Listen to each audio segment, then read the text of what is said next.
Together.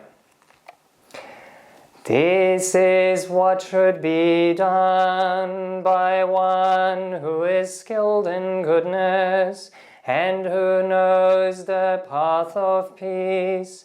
Let them be able and upright, straightforward and gentle in speech, humble and not conceited, contented and easily satisfied, not busy with duties, and frugal in their ways, peaceful and calm and wise and skillful, not proud and demanding in nature.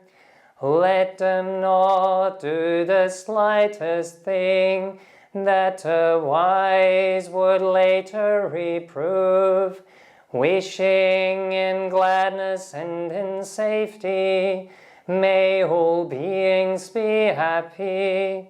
Whatever living beings there may be, whether they are weak or strong, omitting none, the great or the mighty, medium, short or small, the seen and the unseen, those living near and far away, those born and to be born, may all beings be happy.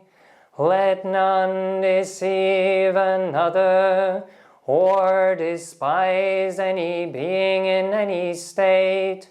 Let none through anger or ill will wish harm upon another, even as a mother protects with her life her child, her only child, so with a boundless heart should one cherish all living beings, radiating kindness over the entire world, spreading upwards to the skies and downwards to the depth, outwards and unbounded, free from hatred and ill will, whether standing or walking, seated or lying down, free from drowsiness. One should sustain this recollection. This is said to be the sublime abiding, by not holding to false views, the pure-hearted one, having clarity of vision, being freed from all sense desires, is not born again into this world. Sadhu, sadhu, sadhu. Okay, so that is the Metta Sutta. Sorry if you're trying to chant along. I know I have a voice which is quite high, so it might be a bit difficult to follow. Okay, Rachel, you wanted to say something, is that right? No, just to introduce you really, but you can probably do a much better job than me. So, okay. Venerable Bodhidhaja, and Pinda has his hand up again. Oh, I just remembered, I'm sorry. Enough space on your recording device, Venerable. Here? I hope. I don't know. The IT person has already left, so we hope so. Okay. I'll get the recording on my side as well. Thank you. Okay, wonderful. Right, yeah. Thank you, Pinda. Can you mute yourself? Yeah. So I'd just like to introduce Venerable Bodhidhaja. He has been... How many years have you been a monk now, Venerable? 9 years as a bhikkhu, 10 years in robes. Yeah. Oh, so you're on your way to becoming an Ajahn? Well, yeah, if you look at it from the Thai tradition, that's correct. But I mean, Ajahn basically just means teacher. So, you know, we're all just monks. Yeah.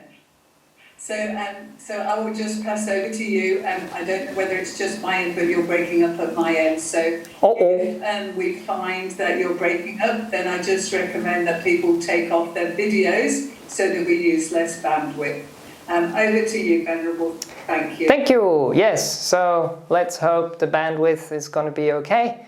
If not, then yeah, please just meditate in between. And we have a camera here that is recording me, so that would be going on YouTube, hopefully, later down the track. But even if you try to, you know, make sure that everything works, sometimes it just doesn't, even if you have backup plans here and there. Yeah, I'm actually seeing that the internet connection is unstable. So, yes, things are unstable. That's one of the teachings that the Buddha has given us. And that we have to learn to handle and to live with, because that's basically the human condition. Things are not reliable. Anyway, so I was going to wish everyone a Happy New Year. Now, some people might say, you know, Happy New Year, it's March. The year has started in January, but we did have, of course, the Chinese New Year. That happened recently, and we will have in April the New Year that the Thais are celebrating, the Songkran, the water festival, where they splash water all over the place. So, you know, is it a new year? Is it an old year? It all really depends on the perspective we have on this. But I quite like this idea of something being new. And in my upbringing, how I learned all of this, you know, I grew up in a Christian country with parents who would go to the church sometimes, especially during the end of the year.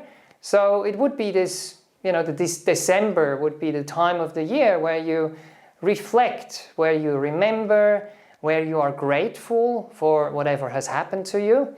And then you go to the 31st of January, and that's when the year is ending and you are starting a new year. And when things are ending, it's very often also good to reflect on gratitude, first of all, but then also on forgiveness. So we don't carry things over from the past into the future, into the present moment and into the new year.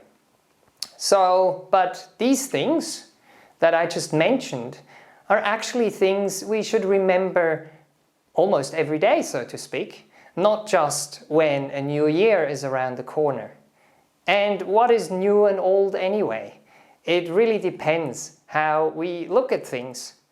If you are a young child and you haven't, you know, experienced many things in this world, there is something new always around the corner. And also children have this beautiful ability to be in the present moment, to live in the present moment, to be free of so many concepts, and to just see whatever is happening, feel whatever is happening, be happy when they're happy, be unhappy when they're unhappy, but usually it just doesn't stick to them as much as it sticks to us, so it kind of passes much, much faster. And it's the same thing with every day. You know, we wake up in the morning, and the older we get, we kind of get used to thinking about ourselves in a certain way, thinking about our bodies in a certain way, about the people we interact with. And instead of starting every morning afresh, we carry so many things over. And if we could try to be like that little child that I have described. And sometimes I think it happens to every one of us.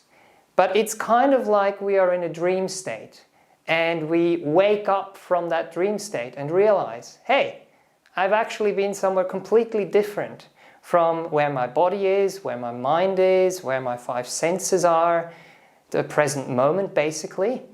And when we wake up, we have a chance, we have a new chance to start again.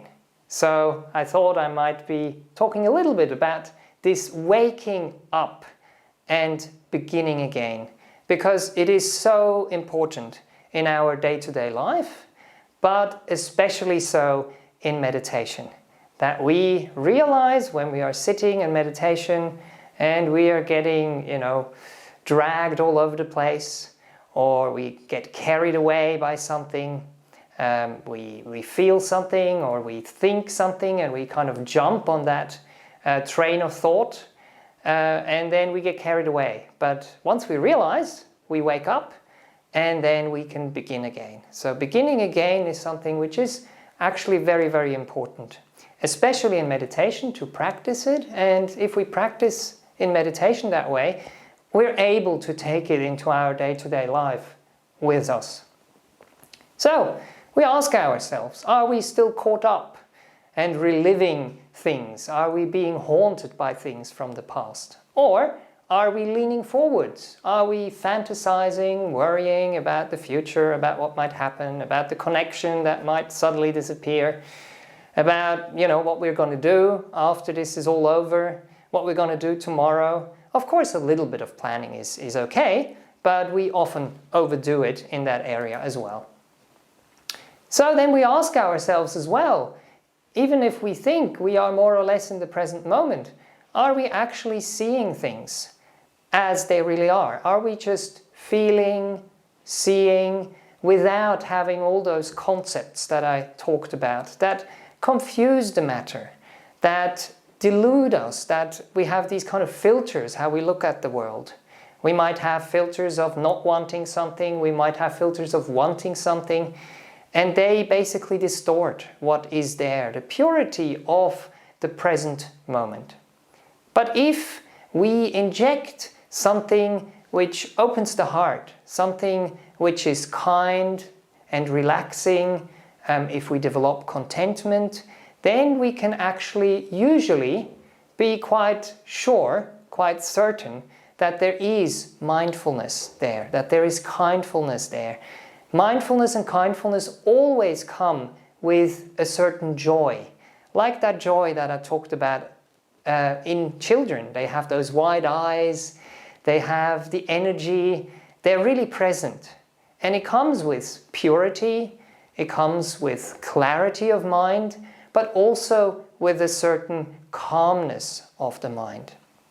And that leads us towards wisdom, towards seeing things as they really are. So, when we will be meditating together afterwards, maybe just see what kind of mind states do arise when they do arise, but instead of getting caught up by those mind states, carried away by those mind states, see how it actually feels inside. How does it feel in your body? How does it feel in your mind? And when you're starting to connect with that aspect of what is happening, with the real aspect, what is actually happening, not what we are thinking about, then usually things tend to calm down. So if we attend with kindness and relaxation in that way, things tend to get more still and calm down all by themselves. But sometimes we get into situations where we feel something has arisen and we just can't let go of it, or we can't forgive it. Then we gently ask ourselves, really? Why? Why are we not able to be in this pleasant, beautiful present moment instead of getting caught up in old stories, in old things, where we repeat what has happened in the past again and again? Or we sometimes might be experiencing something which is not that pleasant. I had a retreat recently. That's usually we are 2 weeks in our hut and meditate in solitude. And this time I was a little bit sick. My body wasn't at its best. And sometimes there was a bit of pain. And what happens with pain at times is you get this thought that happens in your mind. I can't stand this any longer. And the more you think about it, the stronger it actually becomes, the more energy you give to this thought process, and the worse it becomes. Sometimes also when we think we can't stand something any longer, we try to distract ourselves, we try to run away, but we don't really solve the problem that way. And one of the beautiful stories, I don't know if you've heard it from Ajahn Brahm recently, or another monk who was teaching here, but that just came to mind when I was thinking about this. I can't stand this any longer.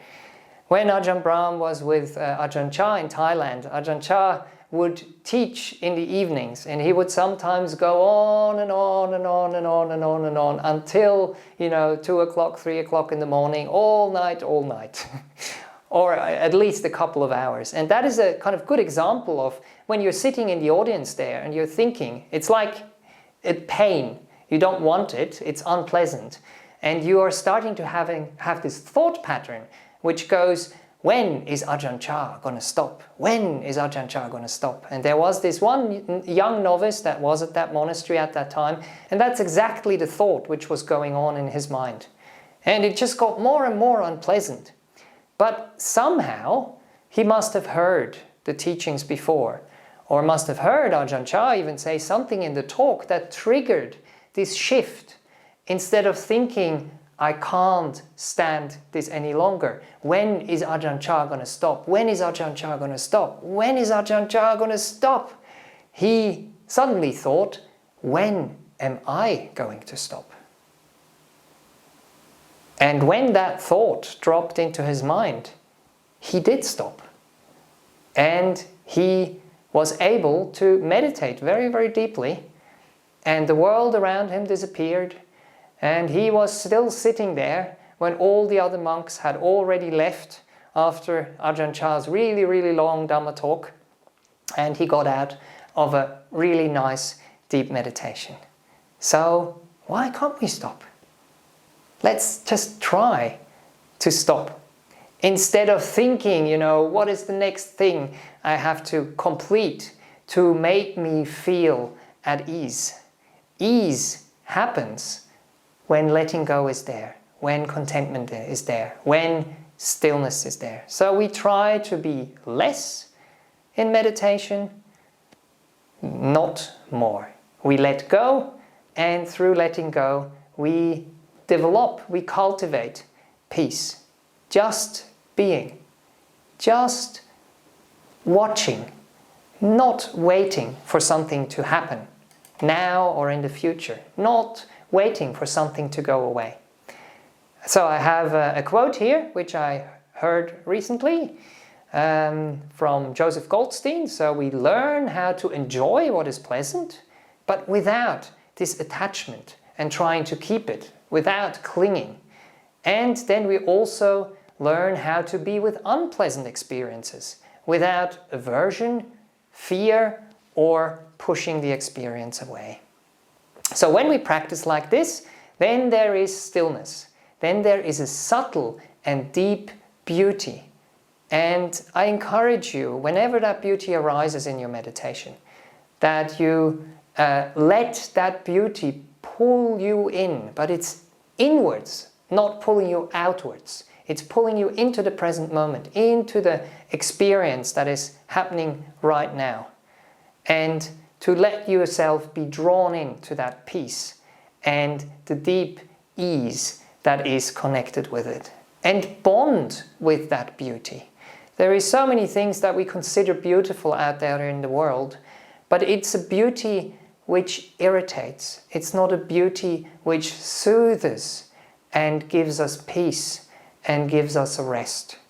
So we learn over time that these feelings do arise when we practice in the right way, and we are encouraged to get to know them and to let them grow in the process. So I have one more quote here which fits in with what I started saying in the beginning with, what is the past, what is the future, what is a new year, is it an old year? Everything which is happening is actually always happening in the present moment. And when we are really, really present, hopefully that happens, even if it's just for a short period of time during the meditation, then we experience timelessness. Then we are not drawn into the past, which has to do with time, and we're not propelled into the future either. We're not leaning forward, or we're not kind of being dragged backwards. We're just perfectly balanced in the middle. And this quote comes from Dilgo Khyentse Rinpoche. Hopefully I pronounced that correctly, or said that correctly. This is a Tibetan Dzogchen master. And the quote goes, all phenomena, no, I should be able to say that. All phenomena are completely new and fresh, absolutely unique and entirely free from all concepts of past, present, and future. They are experienced in timelessness.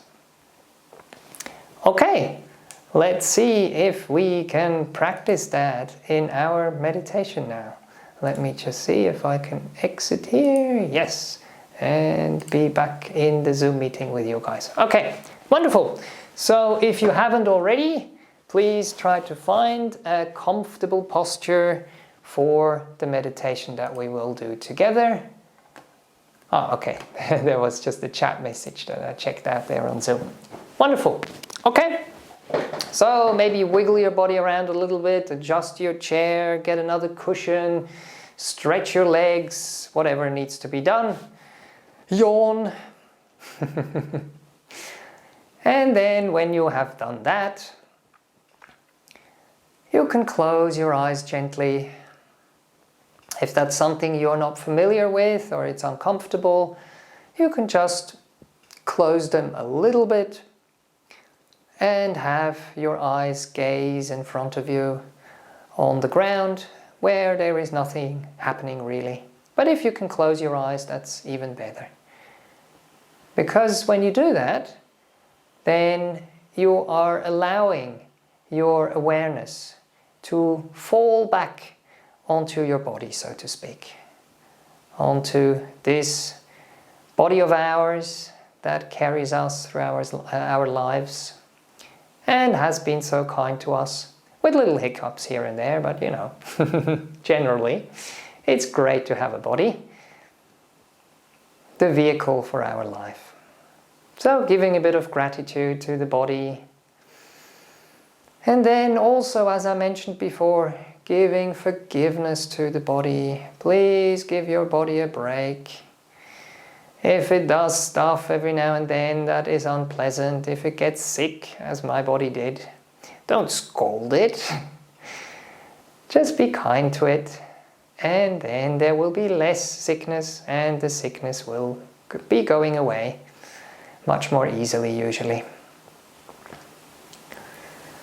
So as you're feeling your body, you hopefully become aware of, the areas that might not feel that at ease. So if there is any, tight spots with your clothing, or you're not sitting on the chair properly, please, now is the time to adjust that. To find a posture which is comfortable, but if possible, upright. And if that is not possible with your body, just have this inner uprightness, this inner stability, this inner ease. And let it flow into your body. From the mind, from the mental state. Let that inform your posture. Without telling your body what to do. Let the body just do it itself. We are just developing the right attitude here. The right way to relate.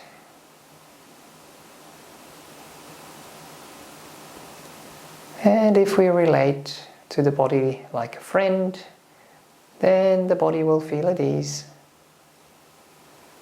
and relax.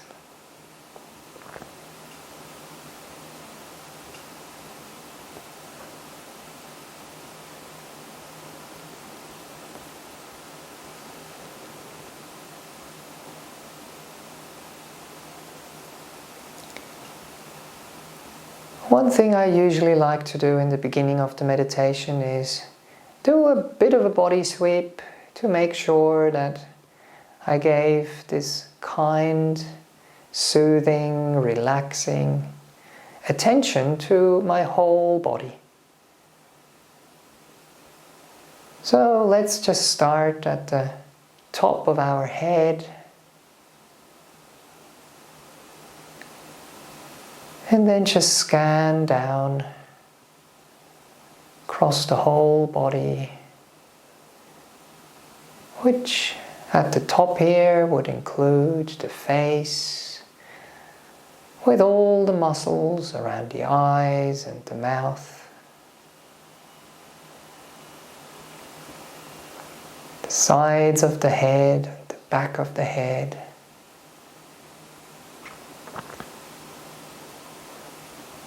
And then as we are moving down, the whole neck, all around, and also inside the head, inside the neck, where the spine is.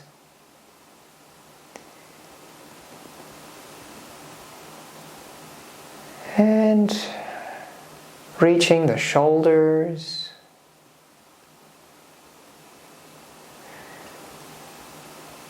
and just letting them be at ease.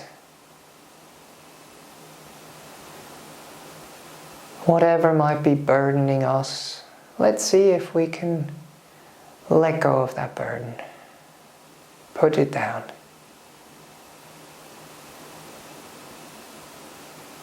And scanning down our arms,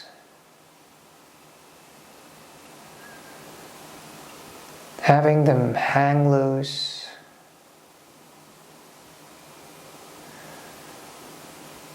all the way to the elbows, to the wrists, and into the hands.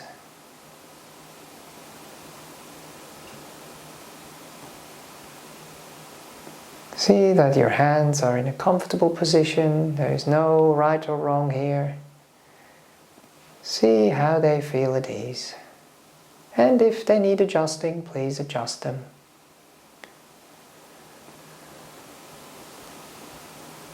And then let's scan down our torso, the chest, also the back, moving down, down, outside, but also inside, where the spine is, where the ribs are, where all the organs are to be found, that work so hard to keep us alive.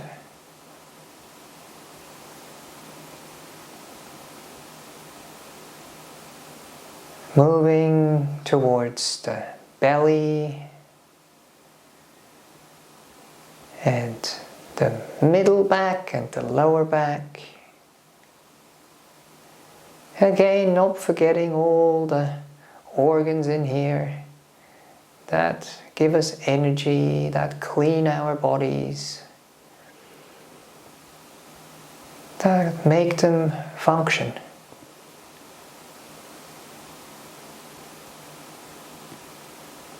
Treating them like good friends of ours.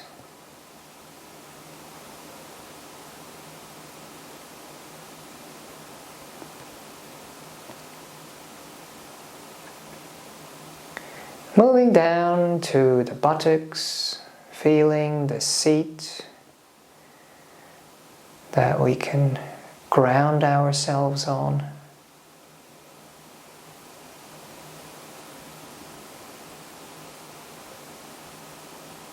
Feeling the stability.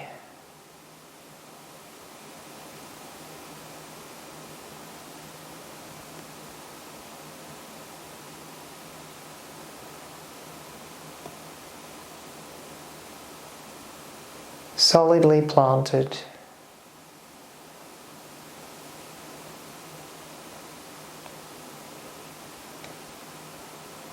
And then carrying on down the thighs,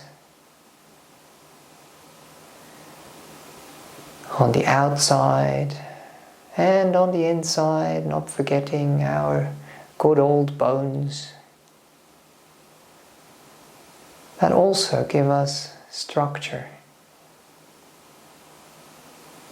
stability and groundedness.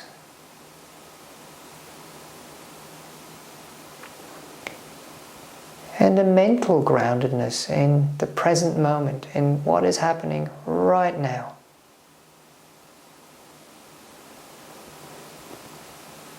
Our knees,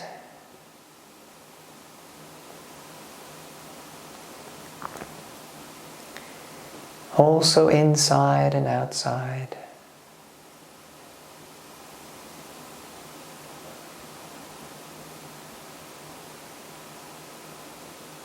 Our calves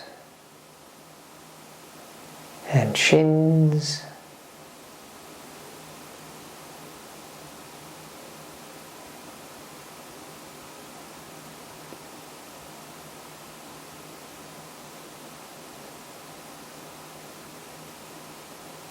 Down to the ankles.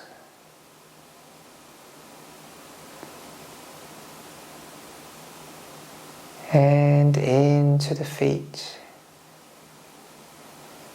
And if you're sitting on a chair, this is another good point of grounding yourself.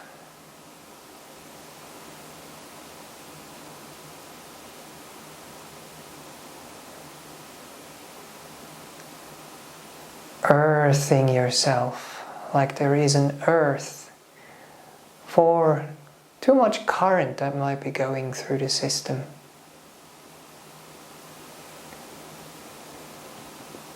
And grounding yourself mentally again as well. Like the aircrafts get grounded. They can't fly all over the place anymore. They're grounded at the airport.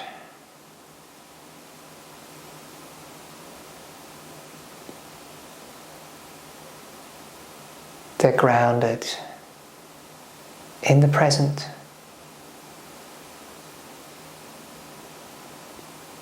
They're on a holiday.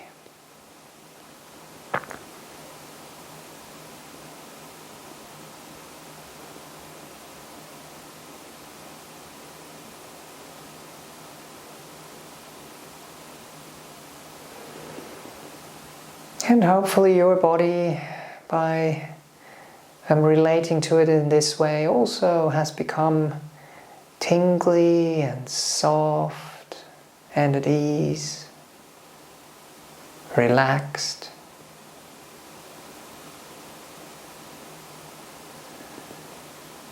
And let's see if we can feel this body like a young, curious child.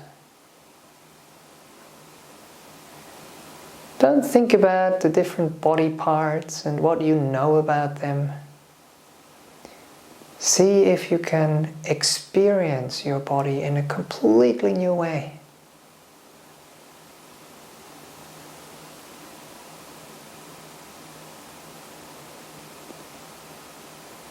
Without giving it names.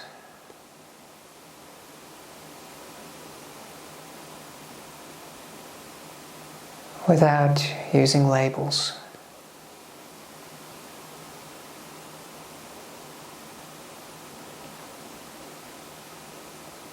Without putting it somewhere on a time scale.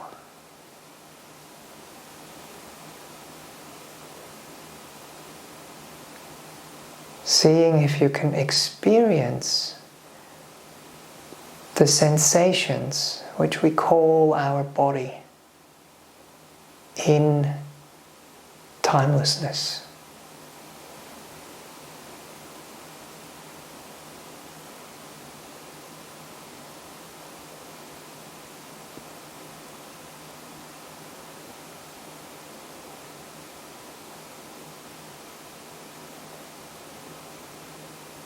without concepts, without in and out, up and down.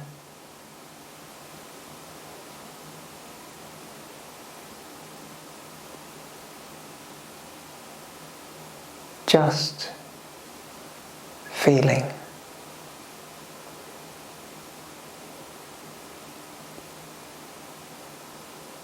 Just experiencing, whatever that means for you.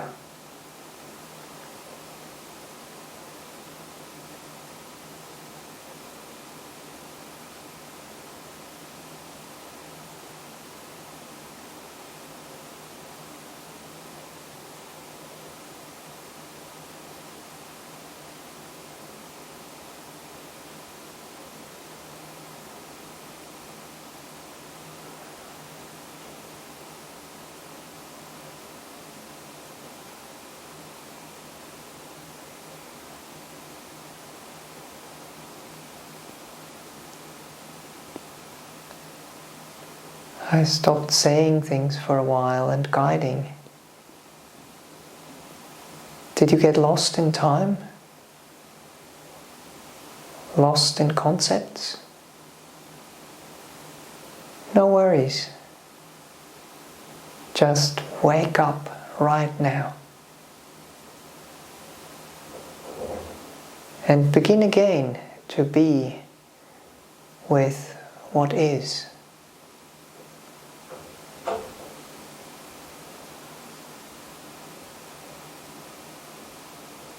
Feel.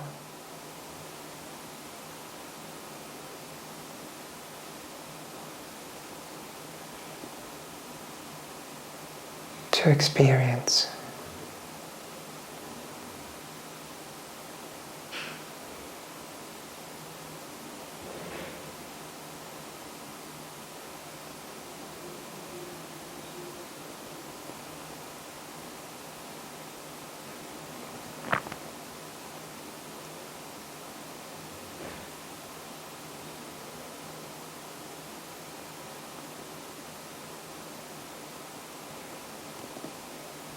If you're happy to just wake up again and again,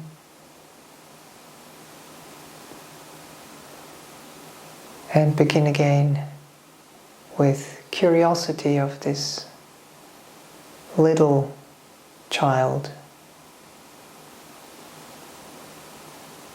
please just carry on doing that.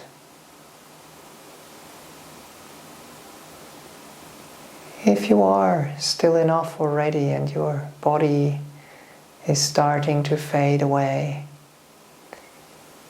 and you're aware of the movement of the breath, then just stay with that sensation.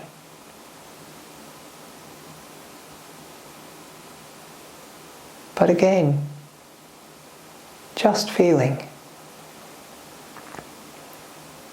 Just experiencing.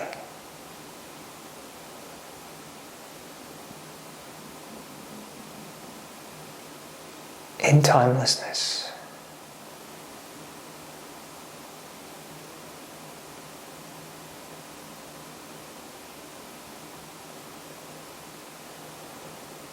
I'll let you meditate for another 10 minutes or so in silence. Please enjoy the rest of your meditation.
And as we slowly start to be approaching the end of this meditation, reflect. Were you able to be this curious little child that got absorbed into whatever he or she was doing at the time? So my voice is like calling the child, lunchtime. And the child is thinking, oh my goodness, have I played for such a long time already that it is lunchtime now?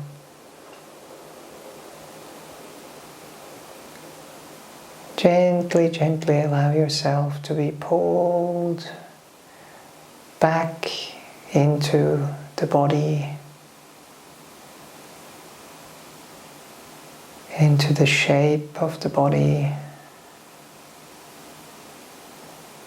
into the senses,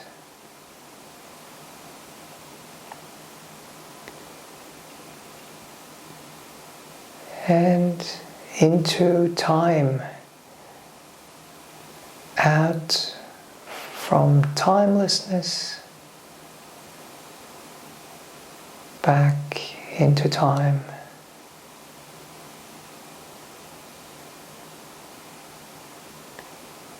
And see what gifts you were able to bring with yourself from timelessness, stillness, peace, kindness. Let that seep back into your life outside of meditation. Into your body, into your mind. So you can carry it over.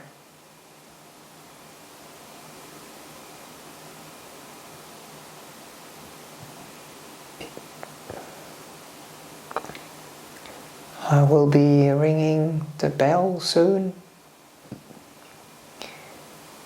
which is the signal for the meditation to end. But please don't rush things. Listen to the sound and let the sound carry you back into our Zoom meeting or into the room or wherever you happen to be doing this meditation, on a train, in a plane, out in nature, whatever it might be.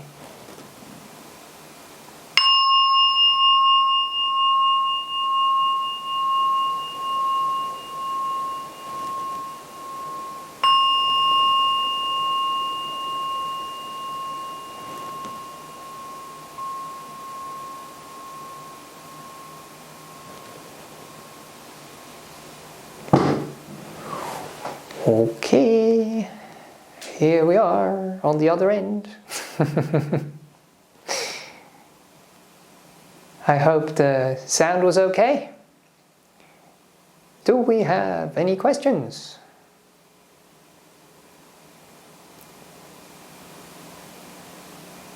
Anybody got any comments or questions for Venerable? Good, there was a relaxed face on the screen before, that's very nice. It's always good to see. Yeah, I mean it's a bit, you know, we're talking about no concepts and no time. What question can you have about that? About experience. And experience is something which is very, very personal. I can try to connect with the experience of someone else, but I'll never, ever really be able to do that. I can get an inkling of how something must feel like or taste like, you know. If we start talking about, that's Ajahn Chah's famous simile of, you know, you have to eat the mango before you know what the taste of a mango is. It's so hard to describe. There's a few words that you can use, of course. You can say it's juicy and it's sweet, but this mango-ness of the mango is something only we can experience. And the mango-ness I'm experiencing is not necessarily the same mango-ness that you're experiencing when you are eating it.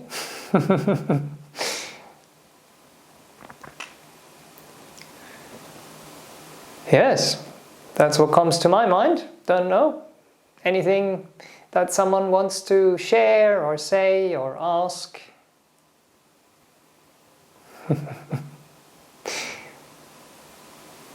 Like the Venerable said before, sometimes the life is very calm, but sometimes you get sort of absorbed to what happens in the like around you. Yes. And you like then mentally you get sort of do all the mental talking and all that. Yes. Sometimes it's really hard to sort of get away from that. Yes. But it's like those two worlds.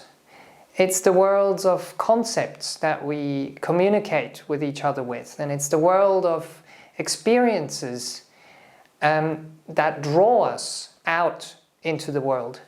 But if we are trying to just experience what is happening inside of us, that roots us into the present moment, and that gives us a certain stability where these things are flowing past us, but they are not shaking us as much anymore, when we can stay grounded in this timelessness, so to speak. I mean, if the current of a river is not strong enough, and if your foundation of standing in that river is strong enough, you can feel the touch of the water. You can feel the water, you know, going past you, but you are grounded in the water at the same time as that flowing, that change is happening there. So can be done.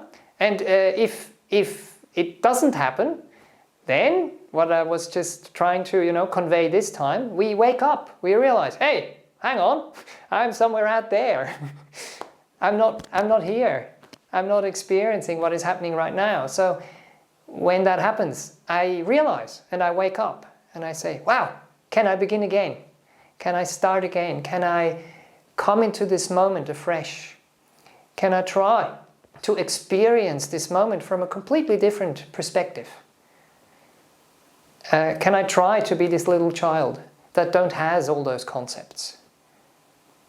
Can I just connect with what is happening, but on a feeling level, on a sensation level, and not on a thinking level, on a getting dragged around, getting pushed around level?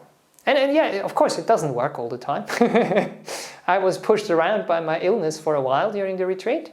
So that's what the practice is. So you get pushed around, you realize you're pushed around, you ask yourself, is this helpful? Is this, you know, helping this pain that I'm experiencing? No, it just tensens things up. I'm just tensing around the pain. But when I can be kind and just feel the pain without thinking, how long is this pain going to last? When is it going to stop? Then something relaxes around the pain. And the pain becomes different. Pain without time just doesn't have that punch that it has otherwise. Yeah, I don't know if that makes sense. Can you connect to that, Upeksha? Yes, thank you. Okay, very good.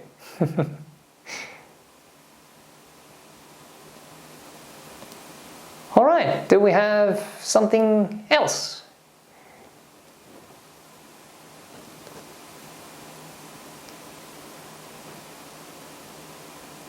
Just a comment, Venerable, and thank you very much for the session tonight. Mm-hmm. It was a really lovely thing to experience my body through the eyes, and I chose quite a young baby. I've had quite a lot to do with she's now 10 weeks old baby, and so I've been observing her, experiencing her body, and imagining what that is. And so it was quite interesting to put myself into the my guess of what a 10-week-old is like, experience the body, and try and take away all the concepts that I have and feel it through a very new eyes. It was quite lovely. Oh, wonderful! Yeah, it's like this blob, Once you're young, you don't really know how to move it properly, and then you get experience with doing things again and again. But the problem there is that we build those concepts, and then we don't feel anymore what the body is actually doing, and we're caught in the concept the older we get. Yeah. Okay, nice. Glad to hear that was a good experiment for you.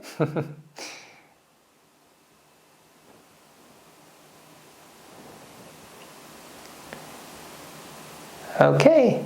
Yes, please, the person who has to go to work, please have a good time at work. See if you can see your work from a slightly different angle today. Be with your body and be with your mind at work and see, how does that feel, being at work? Wow, I'm at work with all these people and all these things happening around me. Interesting. How does another person perceive this workplace? Can I put myself into that person's shoes, like Kathleen, is it? No, Catherine just did. Put herself into the body of a young child.